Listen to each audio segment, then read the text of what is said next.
তো ভাই আসলে এখানে ঘটনাটা কি হয়েছে যদি আমাদেরকে একটু বললে। জি জি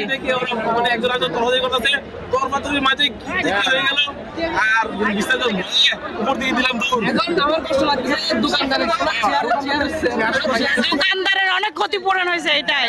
আসলে আমি যেটুকু দেখলাম এখানে দুটা মেয়ে আছে। যাই হোক আপনারা শুনতে পারতেছেন আসলে এখানে কিছু মেয়েদেরকে ইফটিজিং করা হয়েছে। মেয়েগুলোকে আসলে আমি দেখাতে পারতেছি না, ওনাদের পারিবারিক একটা প্রবলেম আছে ওই কারণে দেখাতে পারতেছি না। এখানে একটা মেয়েকে ইফটিজিং করা হয়েছে।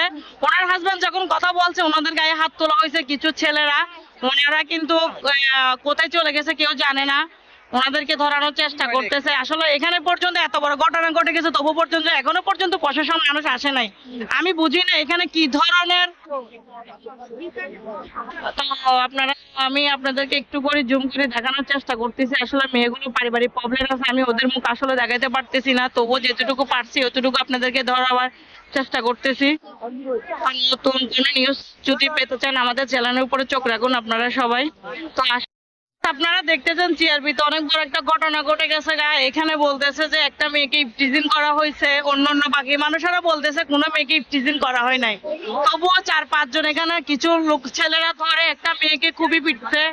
ছেলেটার গায়ে অনেক প্রচুর পরিমাণ হাত তুলছে। আসলে আমরা দেখার চেষ্টা করতেছি, আপনাদেরকে দেখাতে পারতেছি না। আসলে এখানে অনেক ঝামেলার কারণে যা আপনাদেরকে কেউ এখনো পর্যন্ত আসে নাই।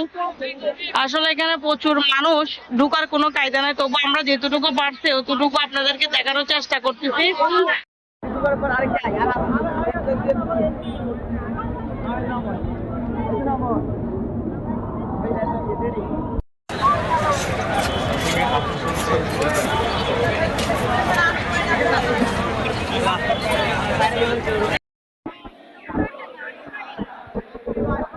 ওদেরকে